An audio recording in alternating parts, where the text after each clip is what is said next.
49ers Web Zone No Huddle podcast. We are part of the Odyssey Network. I'm Al Sacco. He's Brian Rennick, and we're joined by one of my favorite guests to have on. He is a Bay Area radio legend. He is Larry Krueger. Larry, what's up, man? Hey, guys. Good to see you, Al. Brian, how are you guys doing? We're doing good, man. We're doing a little bit better if the Niners were playing a little bit better, but we've been here before. Yeah. We've seen this happen early in the season. I just don't know if they can turn it around like they have in the past. But where I wanted to start, Larry, is there's a lot of heat coming on Kyle Shanahan right now. And I don't think he's had a very good start to the season. And people will point to, I've seen a lot of his, I don't want to say his defenders, but people defending him saying, well, look, some of the plays are there. They're just not getting, they're not executing. And I'm thinking to myself, well, it's not about him calling plays. He's the head coach. They blew 2 leads to really inferior opponents, division opponents. They didn't show up against the Chiefs. I know they had injuries, but it was an ugly game. And the special teams continue to be a disaster. So when you look at the big picture of him as a head coach, I don't know that he's really done a very good job. And I feel like the fans are maybe the fans are being too hard on him right now. They probably are. But there is some frustration there. What have you felt about Kyle this year? Do you think he's having a bad year, or is that overreaction? Well, I don't know. Maybe it's because I used to scout. I kind of come at things from a personnel side of things, where I tend to see it as a player-centric thing, good and bad, right? If you're doing well, it's because your players are good. If you're doing poorly, it's because your players are not good enough.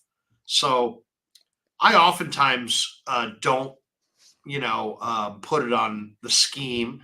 But this year is a little different. Why? Because they have Brock Purdy. He was the NFL's best play action passer a year ago. He is the NFL's best play action passer by rating this year, I believe. And yet they've totally gone away from play action. They're no longer in the traditional under center, drop back, play action pass mode. They're now 80+% in the gun, and it's strictly a downfield passing game. And to me, the play action game out of the shotgun is nothing. Not nearly as it's much easier, I think, to decipher the mesh point and to time it up if you're a defense than if you're under center and you're turning your back on the defense. I don't understand why they went away from it. And it's I've kind of asked him about it at times, and he's just like, well, it's, the play action game's part of our offense. It's not our offense. But, I always kind of thought of Kyle Shanahan as, run the ball. And, I remember for years I had Greg Cosell on, and I said, Greg, what's the genius of Kyle Shanahan? Let's assume there's genius. And he says, his genius is in his run pass fusion, as he likes to describe it. His play action game mirrors his run game. And so it really does put an enormous amount of pressure on, a number of players on defense because it mirrors his run game so well. Well, you're gonna get rid of all of that for a downfield passing attack out of the blue. I mean, there's evolution. And, I've seen teams evolve, but I don't know that I've seen a successful team make such dramatic changes midstream for no apparent reason, or at least no reason that's apparent to me. Do you think that, it certainly seems like obviously this team misses Christian McCaffrey. Any team would miss Christian McCaffrey. He was arguably one of the, you could argue, front runners for MVP if it wasn't just basically a quarterback driven award now.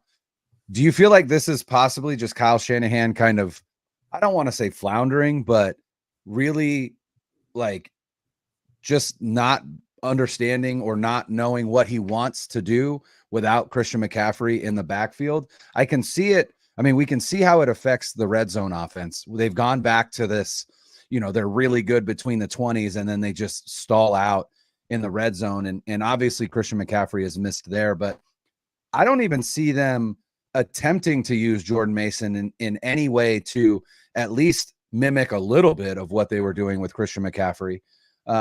Like I said, do you feel like this is maybe Kyle Shanahan just kind of going into the season with an idea of what he wanted his offense to look like, and then when Christian McCaffrey was unavailable, it was kind of like, well, we've got to adapt on the fly, and It's just like they threw the baby out with the bathwater. It may be for somebody who's football smarter than I to really be able to give you a concrete, deciphering of exactly where the Niners are and how they got here and what's really the issue. But, one thing that I believe is that when you have a Christian McCaffrey, he's such the cheat code in the red zone that I think you stagnate a little bit as far as your play design and play calls, just leaning on his greatness. I mean, you guys know football. I mean, in the red zone, the real estate is condensed, right? So you have to, how are you going to create offensive football is about creating space, right? Whether it's in the red zone, whether you're backed up to your goal line. So how are you going to create space in a confined area? You're either going to have to do it by brute force. And I don't see with Jake Brendel at center them really having that kind of brute force at the point. No, you got to do it with incredible quickness, which is what CMC had, or you have to do it with play design. You have to somehow create space, either by power, by quickness, or by play design. And I just think that maybe some of the play design has not been on point. And then also maybe they're relying a little bit. One of the things I'm noticing a lot, and it seems like Brock is, there's the play that's called, and then he's just trying to buy some time in the pocket and kind of scan the field and try to keep plays alive because his receivers are not getting a lot of separation. I just don't think that game plan works at all in the red zone. I think it's a first read kind of a area, or you got to fool people. And I haven't seen any play design that would fool anybody. And I haven't seen, I don't see them having the kind of line that can move people out of the hole. And so what do you have left? Do you have quick weapons? Well, who are your weapons? Debo, not quick. Ayuk, hurt, not what he was last year before he got hurt. Mm-hmm. And then you've got JJ. JJ's not quick. You got Kittle. Kittle's 30, not quick. So where's the quickness? Who's going to get some kind of separation? I don't see to me, their big problem offensively, if you want to say there is a problem, because they were, pretty highly rated. I think it's not just red zone. It's personnel in that they don't have a field stretching element. They just introduced that last week with Cowing, but they don't have a vertical threat. And then they just lost Ayuk, who is essentially their vertical threat. So I just think that their weapons are slow and really lack dynamic potential. So if they can do anything at the deadline to either get a power back, a Dante Foreman, or maybe a speed receiver, a Tutu Atwell, a Darius Slayton, a Christian Kirk, somebody with some wheels because what's really abundantly clear, nobody fears the 49ers at any point in the game throwing the ball over their head. And if they don't fear that, the positioning of the DBs goes from, instead of backwards, everybody's leaning forward. Everything's about, like this. If you honor speed, you're turning. And if you really honor speed, you're going to back off. They don't have that. So they're not worried about, no DBs are worried about the Niner receivers throwing it over the top of their head. So everything's leaning forward. Everything's focused forward. And they're being defended in a box, and they can't get out of it because they don't have any vertical speed to get deep. And you look at the numbers. Answer, but that would be my answer. We know the struggles in the red zone. They have 31 red zone appearances and they have 14 touchdowns. So they have 17 red zone appearances where they haven't scored a touchdown. There are 11 teams in the NFL with 17 red zone appearances, period. So they're getting in the red zone, but they're not finishing. And also, you mentioned that they're constantly in shotgun and constantly looking downfield, it seems like, but they had 15 touchdowns of over 20 yards last year. They have 2 right now. So they're just not getting those big explosive plays. You asked a question today, Larry, in the press conference. I don't know if you're not, I know you probably just got done with that, but it's been kind of all over social media about, you asked Brock if he's allowed to audible. And right. What did he say? It seems to be something where there's an awful lot of discussion about it. And since I'm in the room, I almost felt obligated to throw that to him so we can advance this story a little bit. And what was his response? His response, interestingly enough, was that he doesn't have the ability to necessarily change the play, but that there are things built in on most, if not all, of their plays so that they can pivot from one thing to another. He made it seem like there's flexibility within the play for some kind of counter based on the defense's pre-snap look. But at the same time, the play I was thinking of when I asked him about it was the run play that where they had Jordan Mason. They're going to run it, I think, in the B gap against Kansas City. Kansas City walks up an 8th defender, and then right before the snap, they walk a 9th defender into the box, and the Niners still run Mason right at the thing, and it was a giveaway play. And to me, it seems like when somebody's showing you kind of a goal line type look, you got to be able to have audible to a pass play. I mean, Mahomes has tremendous versatility to make those changes. I think most quarterbacks do. And I just wanted to kind of inquire. He kind of answered it like, hey, there's built-in flexibility, but he didn't go as far to say on every play. So on certain plays where there's not built-in flexibility and they get certain looks, I guess they're just screwed in those situations because it doesn't sound like he's got the ability to audible. Yeah, that's wild to me. I don't know. Because even if like you hear lots of quarterbacks can, right? And you're going from a run play to a pass play or vice versa, right? And we don't hear Brock do that. And it just seems, you hear often Kyle Shanahan, offensive genius, right? And you even said you talked to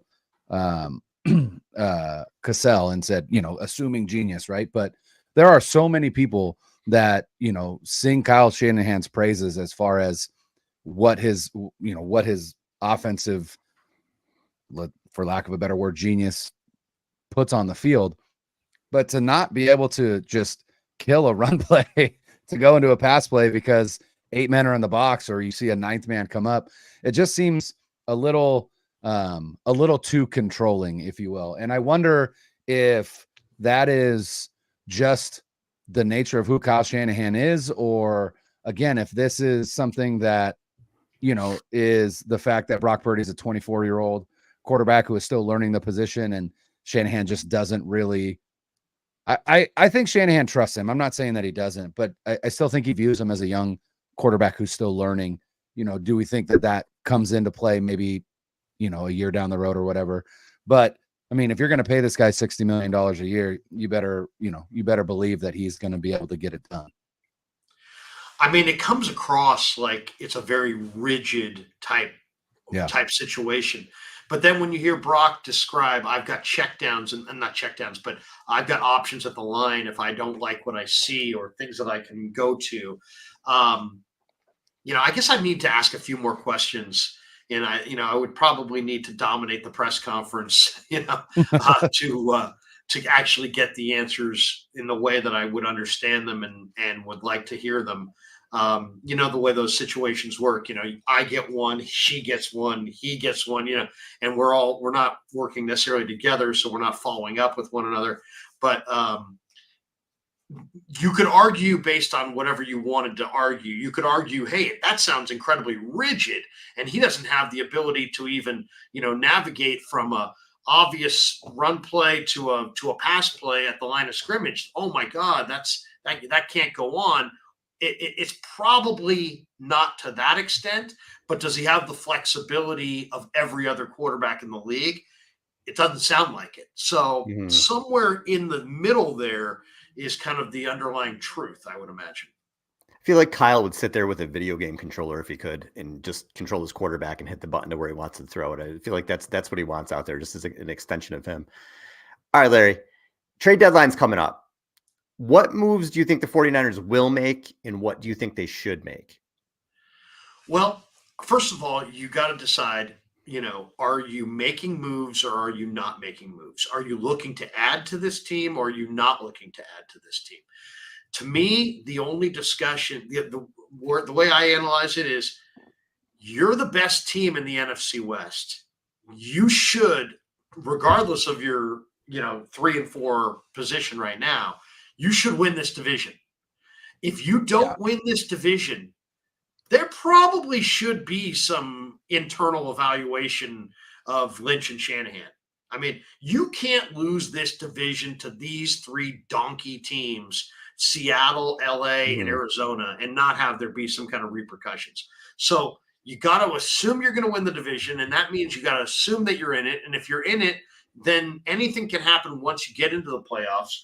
So I think they got to go forward in an ad mode because of that, right? You can't, especially when you're inside your Super Bowl window. Like if the Bears somehow fell out of contention and they didn't want to make a trade, okay, fine. You're year one, Caleb, you got great division, all these other teams that are more ready than you. You want to punt until next year, fine. The Niners can't. The Niners cannot punt and say, well, it's not our vintage year, and then we have some injuries and Ayuk. No, you can't do that. You're going to win your division. You're going to go to the playoffs. What do I think they need? I think they actually need quite a bit.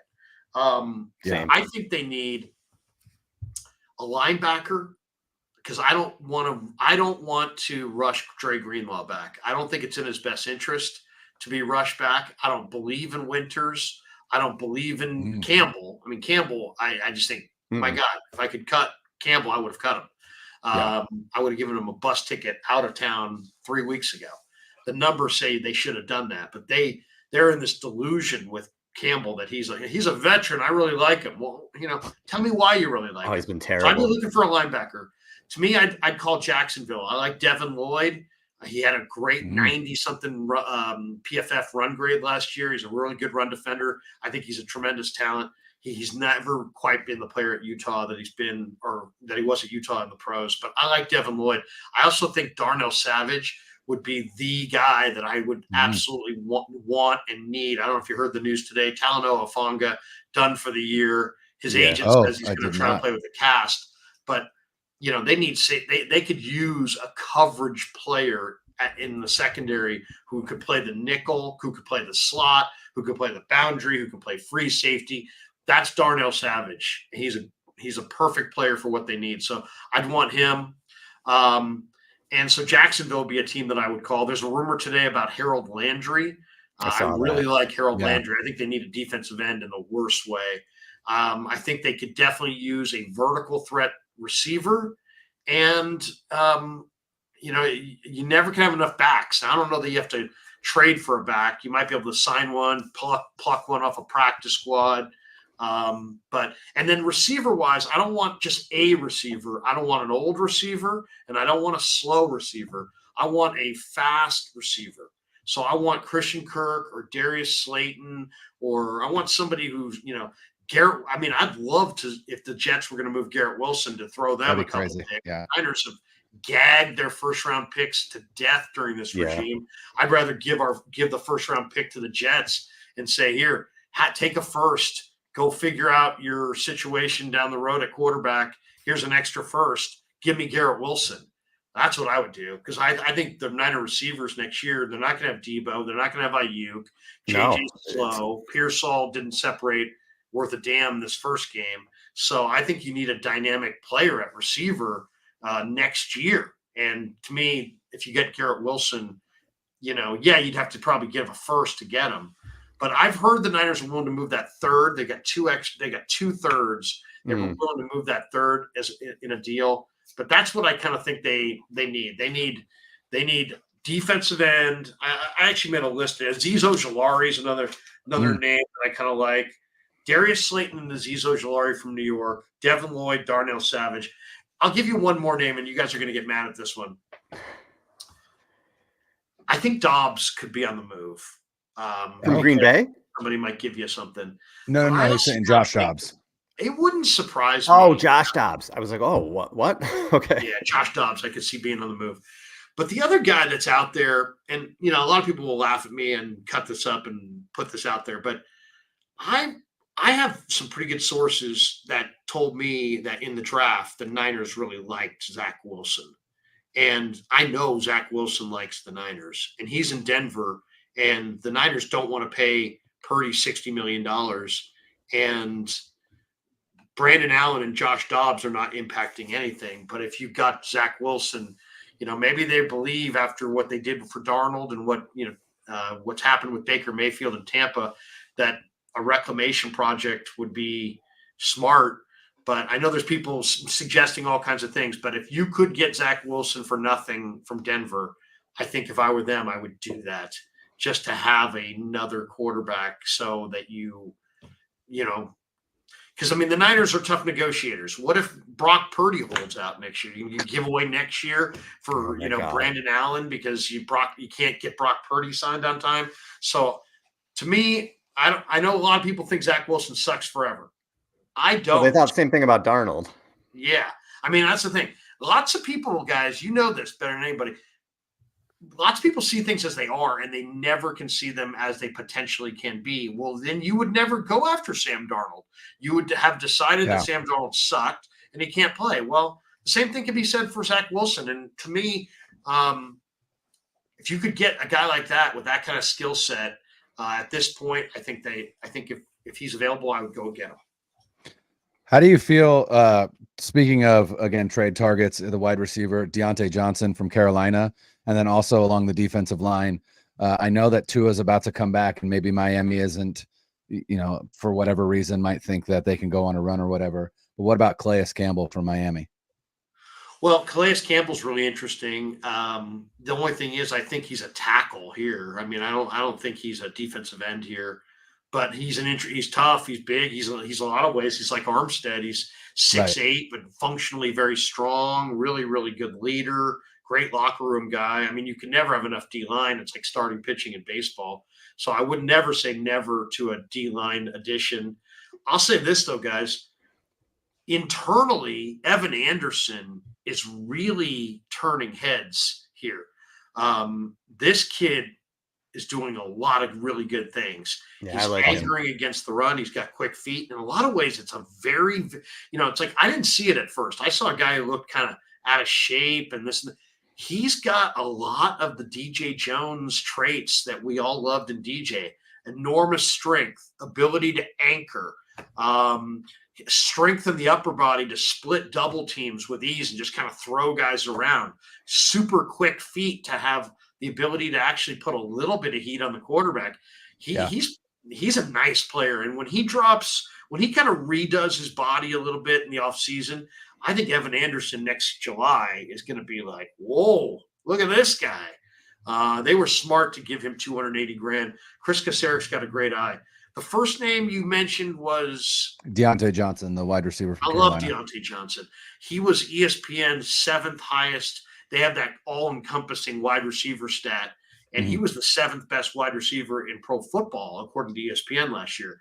He also, Deontay Johnson, what has he done? I mean, who's he played with? He came into the league. He had old man Roethlisberger. He was a shell of the Hall of Famer that we remember. Then he got Kenny Pickett. Now he's in Carolina. Bryce Young's horrible. Andy Dalton's only a little bit better. He's never actually done it with a good quarterback. And he's consistently productive. Now, he's not very big, and he's not enormously fast. He's, you're talking about 5'10" and change, and probably a low 4.5 guy. But he knows how to run routes. He can get open right now. He can beat man coverage. You can put him in a bunch of different spots. Yeah, I like that name. That's a good name. Deontay would be a fantastic one. Carolina is a team that has probably a couple guys that could help them, but he absolutely could. You know what's not going to be able to get out of my head now, because you're 100% right. When you look at next year, this team went into the season with Debo, Jennings, and Ayuk as your wide receivers, and you're like, well, they got great wide receivers. And now when you look at next year, you're right. I don't know who the hell their starting wide receivers are, because Ayuk's not coming back probably until he's not going to be himself anyway until halfway through the season. You would hope. That's terrifying.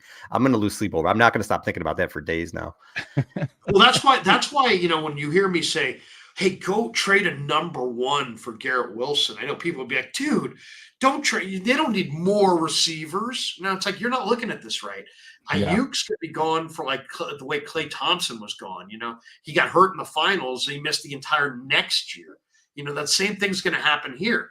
Ayuk's at best is probably going to be back like Thanksgiving of next season. Yep. So you're not going to have Ayuk at all in training camp or at all while the meat and potatoes of your playoff run are being decided. You're not going to have Debo most likely. Kittle's going to be 31. And then Pearsall, he's a great story, but he might not be a great football player. We don't know. We have no idea. I know he's a big name guy and everybody loves him, but there's a chance he can't play. I hate to say that to people, but that's the truth. And then Jacob Cowing is a smallish, player, and I think we know he can play, but he's also very small. So, I mean, they're going to have to add a receiver, no doubt, in the offseason somehow, some way. We had Deamar Lenore on, what was it, after week 3, Brian, a few weeks ago, and we asked him how he thought they were adjusting to Nick Sorensen. And he said they were feeling each other out. They were still getting used to the scheme, and they were going to get there. How do you think Sorensen's done, or Brandon Staley? We haven't heard his name at all. How do you think this new defensive regime has done to this point? And do you see the guys kind of getting used to the scheme? Do you think this is going to work with Sorensen and Staley? Well, I mean, a lot of young players on the back end, right? And now they're playing, right? Renardo Green's playing. Malik Mustafa's playing. They're very young on the back end. They lack range at safety, but they have really much better depth at corner. They also than they had in recent years. They also made a mistake. I mean, last year their mistake was they brought in Oliver and they cut Deshaun Jameson. This year the mistake was they brought in Yadam and they cut Samuel Womack. You can't keep making mistakes at the cut down on who to keep and who to dispatch. I mean, Sam Womack is a good young athletic corner who has better physical traits than Isaac Yadam. So the fact that he's in Indianapolis playing at a really high level right now and you drafted him is galling. I mean, that's unbelievable. I mean, I've worked with some great personnel people who would claim that you never get rid of a good cover corner, ever. You figure out another guy on the team to cut and go with, if you got to go with 7 corners, then go with 7 corners. But you don't cut good cover guys because when they're gone, and there's nowhere to find them. See Brian Allen or whatever his name was when they had to go to him against Miami a couple of years ago. They signed him on a Wednesday, and on Sunday, Ryan Fitzpatrick came out of out of the huddle and was like pointing at him. Where is? Oh, he's over there. I mean, literally, he was like, "Oh, he's right there. Oh, he's right there." Another name that's frustrating. So DJ Reed. DJ Reed's another name, and you can't keep making bad decisions. As far as Sorensen, I mean, this I hate the fact that I've got to be the heavy, but I mean, I'm literally asking him last week, what do you like about Campbell? I mean, why is Campbell getting run? And I'll credit to Sorensen, he got less run this week. He went more to Winters. But I mean, you replaced an all-pro. I don't care if he was an all-pro. In my mind, he is an all-pro. Dre Greenlaw was an all-pro player. Difference maker. You're replacing him with a replacement level player in Campbell, and then you're scratching your head going, I wonder why that's not working. I wonder why our defense is not quite as good. Hey, that's why. And then this, you kiss off Graham and, Winters and Bethune and guys who actually have natural instincts to go to the football for Campbell. And Campbell his agility is just gone. I mean, he has no lateral ability at all. You saw the Kyler Murray touchdown run. He ran right by him. And he's had countless examples like that. So the front is playing pretty well. They don't have great defensive end depth. I like the addition of Jordan Elliott. I feel like Jordan Elliott has given them a big war daddy in the middle who's strong. He's very strong at about 310. So I like him. I like Collins. I don't know that they're difference makers. There's no Chris Jones in there, that's for sure. And I think Bosa has been a little up and down. But I just think the big difference, if you say, what's the big difference in the defense? It's that they used to be lights out on the second level, and now they're not. Yeah. Do you think you said that you don't like Winters, but if it came down to Campbell or Winters, do you feel like Winters is still the better play just because Campbell is essentially non-functional? I don't like Winters. I just don't like the fact that Winters falls off of tackles and doesn't pack a lot of power. And to me, I like those linebackers that you almost feel like you're in danger when you're in the same room with them. You know what I mean? And it's like he doesn't. I feel very safe around D. Winters. Very safe. He's a nice guy. His greatest trait is his speed. but I need a little bit more thump, you know? And I'll tell you, and this is how I honestly feel, and maybe I'm wrong.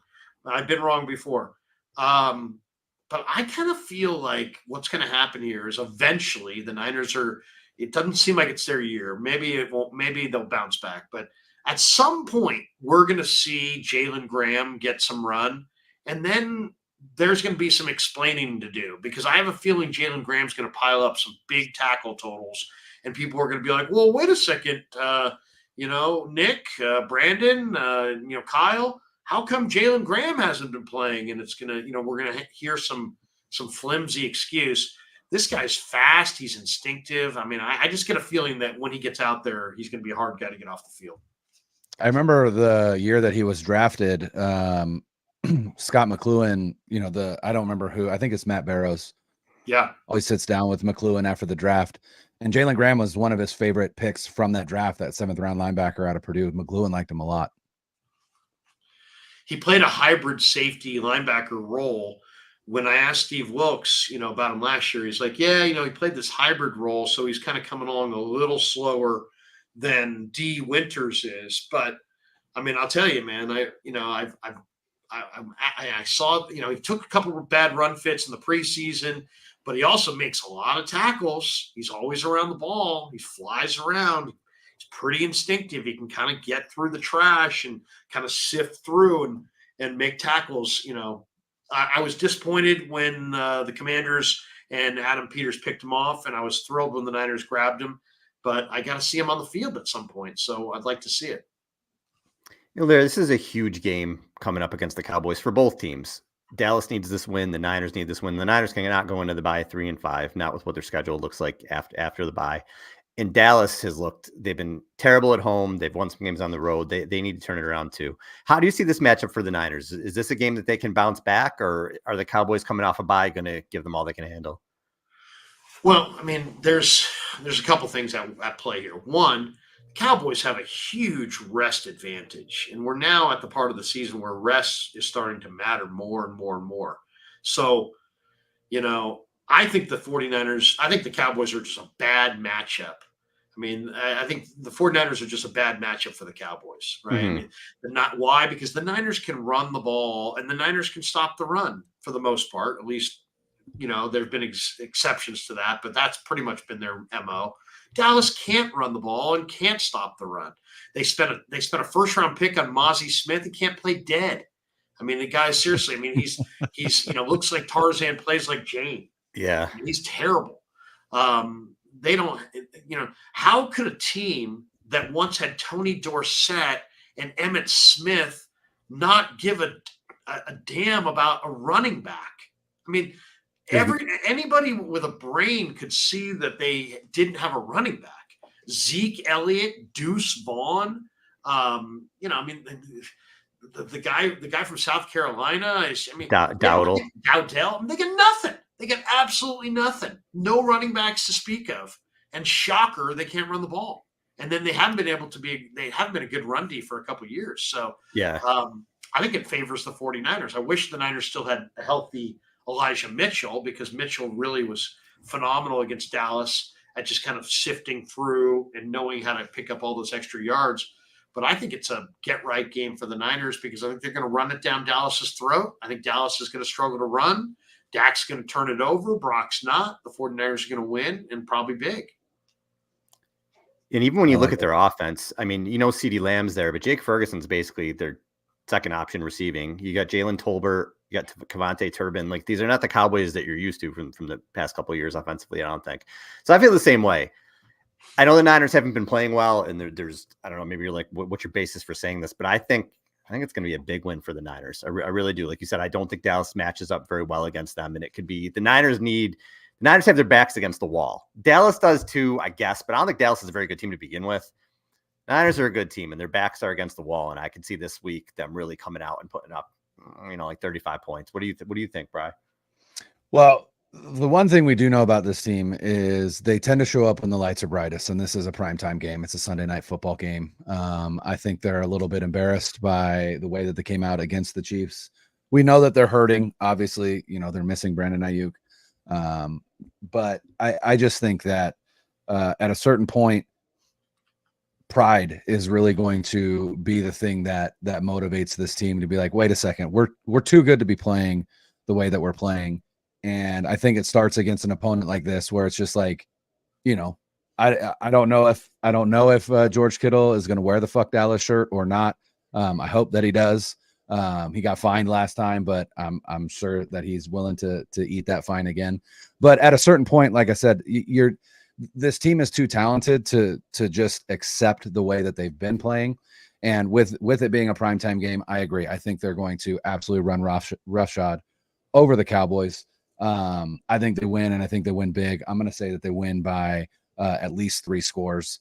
And the Cowboys are going to come out of this game with more questions, and it's just going to keep going downhill for there. Big Jordan Mason game. I have one concern in this game, and that is I kind of feel like the Niners need a certain kind of trip. You know what I mean? It's like if you're thinking of like a jockey in a horse race, it's like I don't think the 49ers, especially with this line, especially with no CMC, Debo not 100%, no JJ, no Ayuk, they cannot dig themselves into a 14-0 hole against this particular team, or they're going to get their doors blown off. Why? Because Dallas is a fraud, but what they're great at is turning a 14-point lead into a 28-point lead. They have a lot of rush up front. Now, Lawrence is on IR. Parsons did not play today or practice today. Didn't practice yesterday. So he's probably not going to go. So their rush is not what it was. I think if the Niners get the kind of trip they want, which is a slow, methodical lead, yeah, it's going to be a big Niner win. But if by chance the Niners have some special team gack and they, they choke all over themselves on special teams and fall into any kind of a 10-point or 14-point hole with Dallas's, aggressiveness up front, with their ball hawking secondary, that hunts for picks. Look, Dallas has got some impressive wins too. And the other thing that's a little scary about this game is Dallas has been a road warrior this year. They're not been, they haven't won at home, but they're good on the road, and they look good against the Steelers. I'm just saying, the Niners on paper own the Cowboys. And Bosa was asked about it this week. He's like, well, we've had a lot of success. Don't get a big head here, because if you fall behind in this game, it's going to be near impossible to come back against the pressure and with the DBs and without the weapons. And to me, the Niners are better than Dallas. They should beat Dallas. They should beat them convincingly, but they have to get a lead and build on it. They will not dig themselves into a 10 or 14-point hole and come roaring back. It won't happen. You brought something up. Go ahead. Go ahead, Al. The Cowboys are number 1 in special teams DVOA. That's what I was about to say. You're about to say. The Niners are first, only had a tendency. Yeah, I could definitely see that bite. It bites them in the ass every week. Why wouldn't it bite them in the ass this week too? But if they lose, it's going to be a long 2 weeks waiting through the bye. Niners fans their heads may explode. Everybody needs a win this week. So, Larry, we appreciate the time. Tell everybody where they can find you. I'm at Levi's Stadium right now. No. Check me out. I'm on Twitter or X at Sports Larry K. Of course, the Krug Show on YouTube. We just eclipsed 50,000 subs 2 days ago. That's awesome. Been grinding on that for 3 years with my son, and I'm having a ton of fun on it. And I love streaming with guys like yourselves and people who are really knowledgeable, and the YouTube space has been amazing. Of course, I'm back on KMBR now. You can catch me at the top of the hour on KMBR on 104.5 FM on the FM dial, 680 AM on the AM dial, from 6 until 7 tonight. I'll have Niners Nightly, and John Dickinson's going to be my guest at the bottom of the hour. And then I'll be YouTubing later tonight with Dieter Kurtenbach on the Krug Show, streaming, I should say. And I'll be doing this all again in the morning. Chase Sr. is going to stop by tomorrow. Damon Bruce. We'll cover the Niners start to finish, and then of course I'll be on the KMBR pre and post game show on Sunday. So I'm omnipresent right now, hustling every single day. And love it. And I will say, Saturday, you have a huge guest Saturday morning. And then, by the way, Saturday, don't even forget, Saturday I do Niners I do a live stream at 8 a.m. and Al Sacco is going to be by. Oh, look at that. I do a show called 49er Forecast later on Saturday. So, I mean, I'll be talking a lot of Niners. I'll be talking a lot. If you didn't hear it here, you'll hear it again soon. Also, shout out, Larry. Your son, Kevin, is also a good follow on Twitter. So follow Kevin Krueger as well. I think in some ways he might be a better follow on Twitter because he actually does this incredible. He's very analytical and he's really good at, digging up some amazing stats. I'll tell you, together with me and him together are brutal. It's like, I mean, we're an incredible tandem. I told him the other day, I want to make this point, this point, this point, and this point. He's like, Dad, I'm going to find you a stat that, I love it. Backs up every one of your points. And then he did. And I'm like, whoa, I'm literally a better host because of this kid. Who knew this baby would grow up to be a man? And now he's working for me and making good money and making a great contribution. And I love him. He's doing a great job. That's awesome. Love it. It's good work if you can get it. All right, Larry, we appreciate the time. Thanks everybody for listening. Like, subscribe to the show. For Brian, I'm Al. Later.